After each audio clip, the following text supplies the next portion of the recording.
అంతే అవును వాళ్ళు అంతే. సరే కూర్చోవడం అంటే వాళ్ళు కూర్చోవడం రావడం.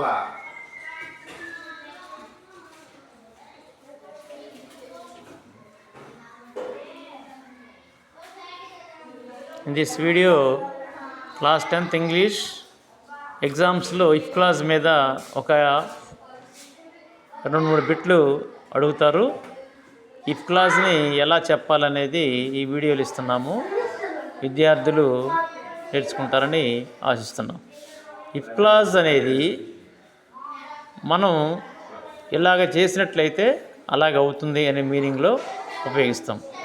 ఉదాహరణకి ఇఫ్ యూ రీడ్ వెల్, నీవు బాగా చదివితే you will get first mark, నీకు ఫస్ట్ మార్కు వస్తుంది, సాధిస్తావు. అది జరిగే పని అంటే పాజిబిలిటీ ఉంటుంది అక్కడ. అలా కాకుండా అంటే నీవు బాగా చదివితే ఫస్ట్ మార్కు వస్తుంది, బాగా చదవకపోతే రాదనే మీనింగు ఉంటుంది. కాబట్టి విద్యార్థులు ఈ విధంగా ప్రాక్టీస్ చేయండి. రెండవది కండిషనల్ 2 అంటాము దీన్ని.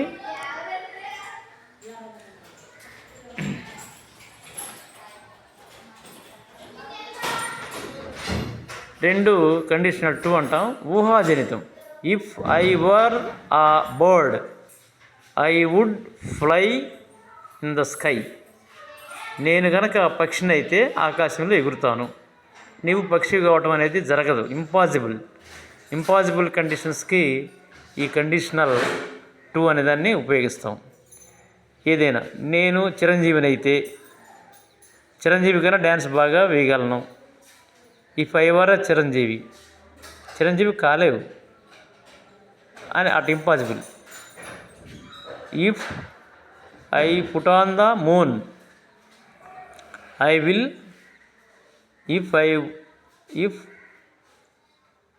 I put on the moon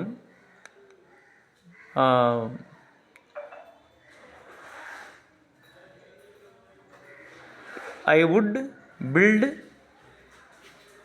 huge building. అంటే మనం చంద్రమండలం మీదకి పోగలిగితే నేను పెద్ద బిల్డింగ్ నిర్మిస్తాను. చంద్రమండలం మీదకి నీవు పోలేవు, ఇంపాసిబుల్ అది. అంటే ఊహాజనితమైంది. If I were a bird I would fly in the sky, ఆకాశంలో ఎగురుతాను, నీవు పక్షివి కాలేవు. If I were a snake I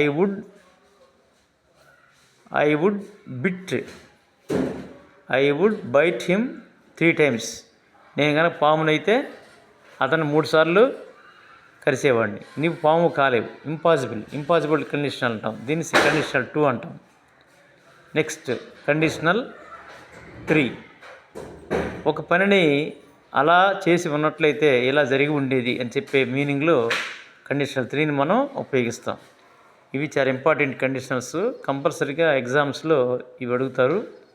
కాబట్టి స్టూడెంట్స్ ఈ వీడియోని ఫాలో అవుతారని ఆశిస్తున్నాం. ఉదాహరణకి అలా చేసి ఉన్నట్లయితే ఎలా జరిగి ఉండేది అనే మీనింగ్లో ఉంటుందన్నమాట. ఇఫ్ ఐ హ్యాడ్, ఇక్కడ పాస్ట్ పర్ఫెక్ట్ ఉపయోగిస్తారు. I had reached the bus station on time. సమయానికి నేను బస్ స్టాండ్కి వచ్చినట్లయితే I would have caught the bus. ఆ బస్సుని నేను పట్టుకుని ఉండేవాడిని. అంటే నేనేం చేశాను, లేట్ చేశాను. If I had reached the bus station on time. సమయానికి బస్ స్టాండ్కి పోయినట్టయితే నేను ఆ బస్సుని క్యాచ్ చేసి ఉండేవాడిని. అంటే సమయానికి పోలేదని అర్థం. ఇది పాజిబిలిటీ ఉంటుంది, కాకపోతే అలా జరగాల్సింది ఎలా జరిగిందనే మీనింగ్లో దీన్ని ఉపయోగిస్తాం. So once again I teach you this conditionals. If clause, if ఉపయోగిస్తాం. ఇఫ్ అంటే అయినట్లయితే. If you read well you will get first mark, possibility. If you read well. If you work hard you will get medical seat in the MCET exam. నువ్వు బాగా కష్టపడి చదివినట్లయితే medical seat నీకు వస్తుంది. అది పాజిబిలిటీ ఉంటుంది. పాజిబిలిటీ ఉన్నదాన్ని conditional 1లో చెప్తాం. కండిషనల్ 2 ఊహాజనితం అంటే కంప్లీట్గా ఊహాజనితమైంది. ఇఫ్ ఐ వర్ అనేది ఉపయోగిస్తాం ఇక్కడ.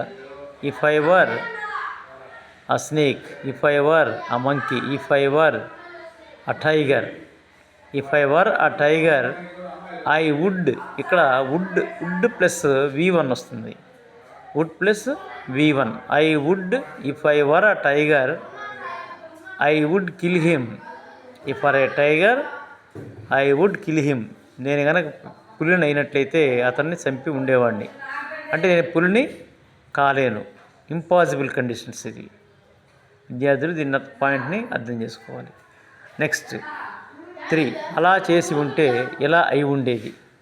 If I had reach the station on time, సమయానికి నేను స్టేషన్కి పోయినట్లయితే I would have caught the Pinakini ఎక్స్ప్రెస్ని నేను క్యాచ్ చేసి ఉండేవాడిని. అంటే ఇది పాసిబిలిటీ కానీ అలా జరగల అనేదానికి ఈ కండిషన్ 3 అంటా ఉందండి.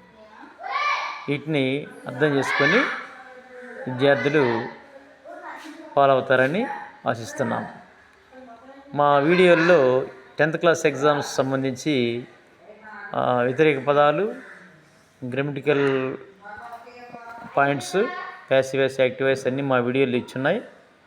మీరు like, share and subscribe. Thank you.